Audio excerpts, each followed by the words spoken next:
भाग 1 ताओ का स्वरूप और उसकी अज्ञेयता। अध्याय 1 से 17। ताओ ते चिंग मौन, शून्यता और सहजता का शाश्वत मार्ग। प्रस्तावना, अज्ञेयता का आह्वान। जीवन के इस कोलाहल भरे पथ पर, जहां हर ओर आपाधापी और अनिश्चितता का साम्राज्य है, एक प्राचीन ध्वनि हमें पुकारती है। यह ध्वनि किसी भीड़ भरे बाजार से नहीं, बल्कि सहस्राब्दियों की शांति और गहन चिंतन से आती है। यह पुकार है ताओ ते चिंग की, एक ऐसा ग्रंथ जो केवल एक पुस्तक नहीं, बल्कि जीवन जीने का एक शाश्वत मार्गदर्शक है, जो सदियों से मानवता को दिशा दे रहा है। यह चीनी दर्शन और धार्मिक प्रथाओं पर गहरा प्रभाव डालने वाला ताओवाद का मूल ग्रंथ है। इसकी रचना एक ऐसे काल में हुई जब चीन में व्यापक अव्यवस्था थी, और इसका उद्देश्य सद्भाव तथा शांति बहाल करने का एक मार्ग प्रस्तुत करना था।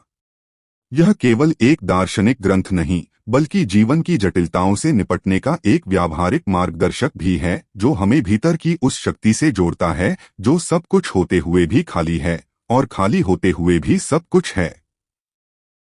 परंपरागत रूप से इस अद्भुत ग्रंथ का श्रेय लाओ त्से नामक एक रहस्यमय आकृति को दिया जाता है, जिसका अर्थ है पुराने गुरु।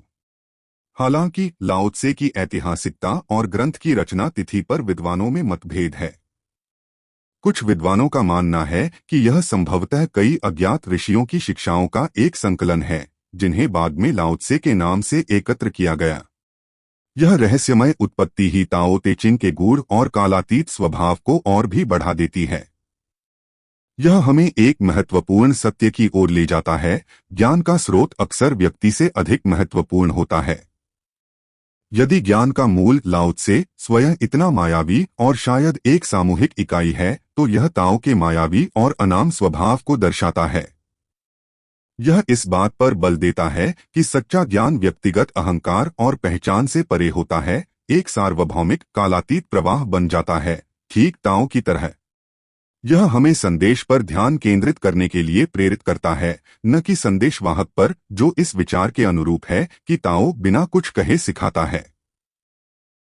आधुनिक दुनिया में, जहां लेखकत्व और व्यक्तिगत ब्रांडिंग पर अत्यधिक जोर दिया जाता है, यह प्राचीन ग्रंथ एक गहरा प्रतिकथन प्रस्तुत करता है। सच्चा प्रभाव अक्सर उन सिद्धांतों से आता है जो अपने आप में खड़े होते हैं, अपने नाममात्र मूल से स्वतंत्र होते हैं। ताओ ते चिंग के प्रारंभिक अध्याय, विशेष रूप से अध्याय 1 से 17, ताओ के मूल सिद्धांतों को स्थापित करते हैं। इसकी अपरिभाष्यता, सभी अस्तित्व का स्रोत होना, द्वंद्वों की एकता और मौन, शून्यता व सहजता के माध्यम से इसकी अनुभूति। आइए इस गहन यात्रा पर निकलें और ताओ के शाश्वत रहस्यों को उजागर करें। खंड 1, ताओ का स्वरूप, शब्दों से परे एक शाश्वत सत्य। ताओ की अपरिभाष्यता। ताओ ते चिंग का सबसे प्रसिद्ध और मौलिक सूत्र है, जिस ताओ को शब्दों में कहा जा सके वह शाश्वत ताओ नहीं होता। जिस नाम को लिया जा सके वह शाश्वत नाम नहीं होता। यह सूत्र ताओ के मूल स्वरूप को अत्यंत स्पष्टता से व्यक्त करता है। ताओ को शब्दों में बांधना असंभव है, क्योंकि शब्द सीमित हैं, जबकि ताओ असीम है। यह नामहीन, निराकार और असीम है। यह किसी भी परिभाषा या अवधारणा से परे है जिसे मानव मन गढ़ सकता है। भारतीय दर्शन में ब्रह्मा की अवर्णनीयता से इसकी समानता देखी जा सकती है, जहां ईश्वर पर गुणों का आरोपण उसे सीमित और अपूर्ण बना देगा। ताओ की यह अवर्णनीयता इस बात पर बल देती है कि मानव भाषा और तर्क अंतिम सत्य को पूरी तरह से व्यक्त करने में अक्षम हैं। यदि भाषा ताओ को पकड़ नहीं सकती, तो समझने का मार्ग अनुभवात्मक होना चाहिए, न कि बौद्धिक। यह पश्चिमी दार्शनिक परंपराओं से एक मौलिक बदलाव है, जो अक्सर तार्किक प्रवचन और परिभाषा को प्राथमिकता देती हैं। यह बताता है कि शब्दों से ताओ को परिभाषित करने का प्रयास एक छलनी में पानी पकड़ने जैसा है, व्यर्थ। इसके बजाय व्यक्ति को इसे जीना चाहिए या होना चाहिए। यह मौन और शून्यता पर जोर देता है, क्योंकि ये अवस्थाएं वैचारिक विचार से परे जाती हैं। सभी समझ का प्रवेश द्वार अंधेरे के भीतर अंधेरा है, जो पारंपरिक धारणा और भाषा से परे एक क्षेत्र का सुझाव देता है। यह कई गहन जीवन अनुभवों पर लागू होता है। प्रेम, दुख, खुशी, जबकि हम उनका वर्णन कर सकते हैं, उनका सच्चा सार केवल प्रत्यक्ष अनुभव से ही जाना जाता है। ताओ ते चिंग हमें वास्तविकता के प्रति इस खुले गैरवैचारिक मन के साथ दृष्टिकोण करने के लिए आमंत्रित करता है। सृष्टि का मूल स्रोत। ताओ केवल एक अमूर्त अवधारणा नहीं है। यह सभी सृष्टि की उत्पत्ति और संतुलन का मूल स्रोत है। यह 10,000 चीजों, सभी प्राणियों की जननी है जो नामहीन से उत्पन्न हुई है। इसे अक्सर महान माँ कहा जाता है, जो बिना किसी स्वार्थ के सब कुछ उत्पन्न करती और पोषण करती है। ताओ एक महान धौंकनी या खाली बर्तन की तरह है, खाली होते हुए भी असीम रूप से सक्षम और उत्पादक। यह शाश्वत अनंत है, कभी पैदा नहीं हुआ, इसलिए कभी मर नहीं सकता। ताओ का सृष्टि का मूल स्रोत होना और फिर भी बिना किसी स्वार्थ या दावे के उसे पोषित करना हमें निःस्वार्थता और सेवाभाव का गहरा पाठ सिखाता है। यह केवल एक ब्रह्मांडीय सिद्धांत नहीं, बल्कि व्यक्तिगत आचरण के लिए एक आदर्श है।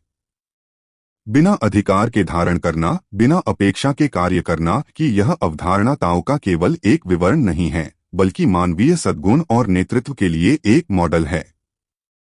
यह बताता है कि सच्चा सद्गुण निःस्वार्थ कर्म में निहित है, दुनिया में योगदान करने में बिना व्यक्तिगत लाभ या मान्यता की तलाश किए। यह सीधे वुवेई, गैरकार्य, गैरबल और निष्पक्ष नेतृत्व की अवधारणा से जुड़ा है।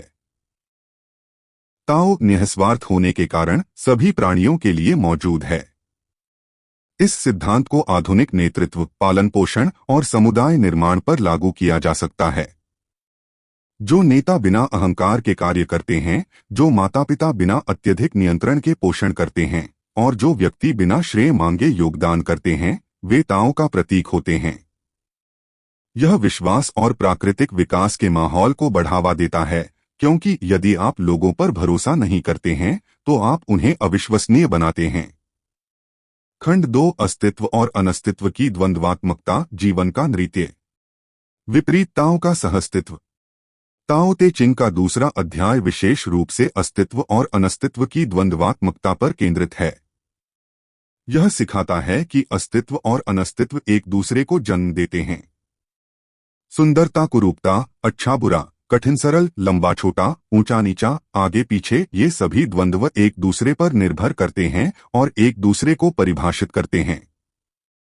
एक के बिना दूसरे का अस्तित्व नहीं हो सकता। यह जीवन का शाश्वत नृत्य है, जहां हर प्रकाश की अपनी छाया होती है और हर खुशी में दुख की एक सूक्ष्म समझ छिपी होती है। द्वंद्वात्मकता की यह समझ हमें जीवन में होने वाली घटनाओं पर अच्छा या बुरा का लेबल लगाने से रोकती है। यह सिखाती है कि हर अनुभव, चाहे वह कितना भी अप्रिय क्यों न लगे, एक बड़े एकीकृत अस्तित्व का हिस्सा है। सुंदरता कुरूपता के कारण मौजूद है, अच्छाई बुराई के कारण मौजूद है, अस्तित्व और अनस्तित्व एक दूसरे को जन्म देते हैं। यह निर्भरता बताती है कि एक को स्वाभाविक रूप से अच्छा और दूसरे को बुरा आंकना एक सतही मानवीय निर्माण है, न कि परम वास्तविकता का प्रतिबिंब। ताओ हमें इन द्वंद्वों का निरीक्षण करने, प्रतिक्रिया न करने, बल्कि केवल होने के लिए चुनौती देता है। यह जो है कि गहरी स्वीकृति की ओर ले जाता है, प्रकाश और अंधेरे, सफलता और विफलता, दोनों को पूरे के अभिन्न अंग के रूप में गले लगाता है। यह एक द्वैतवादी मानसिकता से एक एकीकृत परिप्रेक्ष्य की ओर बढ़ता है, निर्णय से उत्पन्न आंतरिक संघर्ष को कम करके आंतरिक शांति को बढ़ावा देता है। दैनिक जीवन में यह लचीलापन और संभाव में बदल जाता है। बुरे अनुभवों का विरोध करने के बजाय व्यक्ति उन्हें अच्छे अनुभवों के आवश्यक समकक्ष के रूप में समझ सकता है, जिससे विकास और जीवन के पूरे स्पेक्ट्रम के लिए गहरी सराहना होती है। यह परिप्रेक्ष्य मानसिक कल्याण और भावनात्मक संतुलन के लिए महत्वपूर्ण है। शून्यता की उपयोगिता। ताओ में शून्यता अनुपस्थिति नहीं, बल्कि असीमित क्षमता और संभावना है। यह एक विरोधाभास है जो हमें गहरी समझ की ओर ले जाता है। उदाहरण के लिए, पहिए का केंद्र, एम्प्टी सेंटर होल, उसे उपयोगी बनाता है, बर्तन का खालीपन उसमें कुछ भी धारण करने की क्षमता देता है, और घर का आंतरिक स्थान उसे रहने योग्य बनाता है। यह कुछ नहीं ही सब कुछ को संभव बनाता है। हम होने बीइंग के साथ काम करते हैं, लेकिन न होने नॉन बीइंग का उपयोग करते हैं। यह अवधारणा हमें सिखाती है कि हमारी सबसे बड़ी क्षमता हमारे भरे होने में नहीं, बल्कि हमारे खालीपन, हमारी ग्रहणशीलता में निहित है। यह हमें लगातार भरने या हासिल करने की प्रवृत्ति से मुक्त करता है। एक पहिए, बर्तन या घर की उपयोगिता उसके खाली स्थान पर निर्भर करती है। ताओ खाली है फिर भी असीम रूप से सक्षम है। यह लगातार प्राप्त करने, भरने और जमा करने की सामान्य मानवीय प्रवृत्ति को चुनौती देता है। यह बताता है कि सच्ची क्षमता और उपयोगिता गैराधिकार और खुलेपन की स्थिति से उत्पन्न होती है। जब हम अपने मन को इच्छाओं और अवधारणाओं से खाली करते हैं, तो हम असीम रूप से सक्षम और ताओ के प्रति ग्रहणशील हो जाते हैं। यह कमी की मानसिकता से प्रचुरता की मानसिकता में एक गहरा बदलाव है, जहां प्रचुरता उसमें नहीं पाई जाती जो धारण किया जाता है, बल्कि उसमें जो प्राप्त किया जा सकता है। व्यक्तिगत विकास में इसका अर्थ है नए विकास और संभावनाओं के लिए जगह बनाने के लिए पूर्वकल्पित धारणाओं, अहंकार और आसक्तियों को छोड़ना। रचनात्मकता में यह नए विचारों को प्रवाहित होने देने के लिए मन को खाली करना है। रिश्तों में यह लगातार जोर देने के बजाय ग्रहणशील होना है। यह अवधारणा आधुनिक जीवन के लिए क्रांतिकारी है, जहां निरंतर उपभोग और बाहरी सत्यापन अक्सर आंतरिक शून्यता की ओर ले जाता है, जबकि ताओ बताता है कि सच्ची पूर्ति आंतरिक शून्यता को गले लगाने से आती है। खंड 3, ताओ की अनुभूति, मौन, शून्यता और सहजता का मार्ग। मौन की शक्ति। ताओ की आवाज मौन है। जब हम मौन होते हैं तो सत्य प्रकट होता है। सच्चा ज्ञान शब्दों में नहीं, मौन में होता है। जो जानता है वह बोलता नहीं, जो बोलता है वह जानता नहीं। मन की चंचलता को शांत करना और भीतर की आवाज सुनना मौन में ही संभव है। मौन केवल चुप्पी नहीं है, बल्कि एक सक्रिय अवस्था है जहां वास्तविक संचार और प्रभाव उत्पन्न होता है। यह हमें सिखाता है कि दिखावे और शोर से परे सच्ची शक्ति और बुद्धिमत्ता मौन उपस्थिति में होती है। गुरु बिना कुछ किए कार्य करता है और बिना कुछ कहे सिखाता है। जो जानते हैं वे बात नहीं करते। सच्ची शक्ति मौन में होती है। इसका अर्थ है कि प्रभाव और ज्ञान मौखिक अभिव्यक्ति या बाहरी प्रदर्शन के बारे में नहीं है, बल्कि एक गहन, मौन उपस्थिति के बारे में है। एक सच्चे गुरु का शिक्षण उनके अस्तित्व, उनके कार्यों, उनकी उपस्थिति में होता है, जो किसी भी शास्त्र से अधिक वाक्पटु होता है। यह अवधारणा निरंतर संचार और आत्मप्रचार पर आधुनिक जोर को चुनौती देती है। यह बताता है कि मन को शांत करके और मौन को गले लगाकर व्यक्ति ब्रह्मांड की भाषा के प्रति अधिक ग्रहणशील हो जाता है और बिना बल के प्रभाव डाल सकता है। नेतृत्व में इसका अर्थ है उदाहरण और विश्वास से नेतृत्व करना, न कि जबरदस्ती या अत्यधिक निर्देशों से। व्यक्तिगत संबंधों में इसका अर्थ है गहराई से सुनना और पूरी तरह से उपस्थित रहना, जिससे अनकही समझ विकसित हो सके। यह दुनिया के सतही शोर से परे जाकर अस्तित्व की गहरी, मौन धाराओं से जुड़ने का आह्वान है। शून्यता में पूर्णता। स्वयं को सभी विचारों से खाली करना और हृदय को शांत रखना ताओ की अनुभूति का एक महत्वपूर्ण पहलू है। यह शून्यता को सभी चीजों का स्रोत और गंतव्य मानना है, जहां सब कुछ लौट आता है। यह अहंकार का त्याग है, क्योंकि जब तुम सब कुछ छोड़कर पूरी तरह खाली हो जाते हो तब वही शून्यता तुम्हारी सबसे बड़ी पूर्णता बन जाती है। स्वयं को खाली करने का अर्थ अभाव नहीं, बल्कि अनंत संभावनाओं के लिए जगह बनाना है। यह हमें सिखाता है कि हमारी सबसे बड़ी शक्ति और पूर्णता हमारे होने में नहीं, बल्कि हमारे न होने में, हमारे अहंकार के त्याग में है। अपने मन को सभी विचारों से खाली करो। अपने हृदय को शांत रखो। पूरी तरह से खाली हो जाओ। मन की बेचैनी को शांत करो। जब तुम सब कुछ छोड़कर पूरी तरह खाली हो जाते हो तब वही शून्यता तुम्हारी सबसे बड़ी पूर्णता बन जाती है। यह निरंतर उत्तेजना और संचय की आधुनिक खोज को चुनौती देता है। यह बताता है कि सच्ची पूर्ति भीतर से आती है, इच्छाओं, आसक्तियों और अहंकारी स्वयं को मुक्त करके। भीतर की शून्यता असीम रूप से विशाल है, जिसका अर्थ है कि इसमें असीमित क्षमता है। यह पूर्णता की एक क्रांतिकारी पुनर्परिभाषा है, यह इस बारे में नहीं है कि आप क्या प्राप्त करते हैं, बल्कि आप क्या छोड़ते हैं। स्रोत पर लौटना शांति है, जिसका अर्थ है कि स्वयं को खाली करके हम ताओ के मौलिक स्वभाव के साथ संरेखित होते हैं, जो खाली है फिर भी क्षमता से भरा है। इसके मानसिक स्वास्थ्य और आध्यात्मिक अभ्यास के लिए गहरे निहितार्थ हैं। यह सचेतनता, ध्यान और परिणामों से अनासक्ति को प्रोत्साहित करता है। नियंत्रण या अधिकार की आवश्यकता को छोड़कर व्यक्ति सच्ची स्वतंत्रता और एक अक्षय आंतरिक संसाधन पाता है। यह लगातार कुछ बनने की कोशिश करने के बजाय बस होने में संतुष्ट रहने के बारे में है। सहजता का प्रवाह। वो वेई का अर्थ है बिना कुछ किए सब कुछ करना या बिना जबरदस्ती के कार्य करना। यह निष्क्रियता नहीं, बल्कि प्रकृति के सहज प्रवाह के साथ सामंजस्य में कार्य करना है। मास्टर बिना कुछ किए कार्य करता है और बिना कुछ कहे सिखाता है। चीजें अपने आप आती हैं और वह उन्हें आने देता है, चीजें गायब हो जाती हैं और वह उन्हें जाने देता है। नम्रता, लचीलापन और बिना अपेक्षा के कार्य करना वो वेई के प्रमुख गुण हैं। वो वेई हमें सिखाता है कि सच्ची प्रभावशीलता और सफलता जबरदस्ती या अत्यधिक प्रयास से नहीं, बल्कि सहज प्रवाह और परिणाम से अनासक्ति से आती है। यह हमें नियंत्रण के भ्रम से मुक्त करता है। वो वेई का अर्थ है बिना कुछ किए कार्य करना, बल न लगाना, सहज रूप से कार्य करना। गुरु बिना कुछ किए कार्य करता है। यह निरंतर प्रयास, प्रतिस्पर्धा और परिणामोन्मुख व्यवहार के आधुनिक प्रतिमान को चुनौती देता है।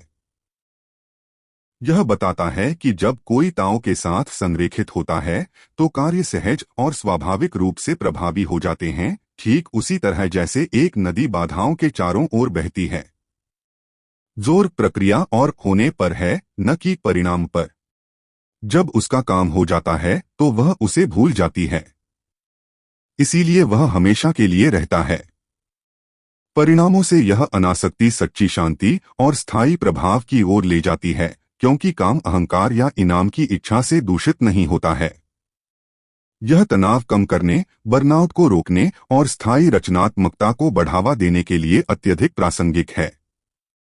हर चर को नियंत्रित करने की आवश्यकता को छोड़कर और घटनाओं के प्राकृतिक अनफोल्डिंग पर भरोसा करके व्यक्ति कम प्रयास से अधिक प्राप्त कर सकता है। यह अनुकूलनशीलता और लचीलेपन को प्रोत्साहित करता है, यह पहचानते हुए कि सच्ची शक्ति कठोर प्रतिरोध के बजाय झुकने में निहित है। यह सिद्धांत काम, रिश्तों और व्यक्तिगत लक्ष्यों के प्रति हमारे दृष्टिकोण को बदल सकता है, संघर्ष की मानसिकता से ग्रेसफुल फ्लो की ओर बढ़ सकता है। निष्कर्ष, ताओ का शाश्वत आमंत्रण। आज की भागदौड़ भरी दुनिया में, जहां बाहरी शोर और आंतरिक अशांति अक्सर हमें घेर लेती है, ताओ ते चिंग की शिक्षाएं हमें आंतरिक शांति, संतुलन और उद्देश्य खोजने में मदद करती हैं। यह हमें भौतिकवादी लालच, अहंकार और अनावश्यक संघर्षों से मुक्त होने का मार्ग दिखाती है। मौन, शून्यता और सहजता का अभ्यास हमें स्वयं से और ब्रह्मांड की प्राकृतिक व्यवस्था से जोड़ता है। यह हमें जीवन की द्वंद्वात्मकता को स्वीकार करने और उसमें एकता देखने की दृष्टि प्रदान करता है। ताओ ते चिंग की शिक्षाएं हमें यह समझने में मदद करती हैं कि जीवन एक समस्या नहीं है जिसे हल करना है, बल्कि एक संगीत है जिसे महसूस करना है, एक नदी है जिसमें बहना है। यह हमें बाहरी लक्ष्यों के पीछे भागने के बजाय वर्तमान क्षण में पूर्णता खोजने के लिए प्रेरित करता है। ताओ एक नदी की तरह है जो अनायास और अंतहीन बहती है। यह यात्रा कहीं नहीं जाती, लेकिन सब कुछ बदल देती है। जीवन कोई समस्या नहीं है जिसे हल करना है, बल्कि संगीत है जिसे महसूस करना है। यह उपलब्धि, प्रगति और भविष्योन्मुख सोच पर पारंपरिक सामाजिक जोर को चुनौती देता है। इसके बजाय यह वर्तमान क्षण की कट्टरपंथी स्वीकृति और स्वयं जीवन की प्रक्रिया में गहरे विसर्जन को बढ़ावा देता है। बिना मंजिल का रास्ता एक विरोधाभास है जो इस विचार की ओर इशारा करता है कि सच्ची पूर्ति यात्रा में, अस्तित्व के प्रवाह में पाई जाती है, न कि आगमन में। यह बस स्वयं होने में संतुष्ट रहने के बारे में है। यह परिप्रेक्ष्य भविष्य के बारे में चिंता और अतीत के बारे में पछतावे को कम कर सकता है, व्यक्तियों को यहाँ और अभी में स्थापित कर सकता है। यह करने से होने की ओर बदलाव को प्रोत्साहित करता है, बाहरी परिस्थितियों की परवाह किए बिना आंतरिक शांति और संतोष की भावना को बढ़ावा देता है। यह एक ऐसी दुनिया के लिए एक शक्तिशाली संदेश है जो लगातार अगली बड़ी चीज का पीछा कर रही है, हमें याद दिलाता है कि सच्ची समृद्धि अस्तित्व की सादगी में निहित है। तो क्या आप तैयार हैं इस शाश्वत आमंत्रण को स्वीकार करने के लिए? क्या आप तैयार हैं उस मौन को सुनने के लिए, उस शून्यता को गले लगाने के लिए और उस सहज प्रवाह में बहने के लिए जो ताओ है? यह यात्रा कहीं नहीं जाती, लेकिन यह सब कुछ बदल देती है। यह स्वयं से मिलने का मार्ग है।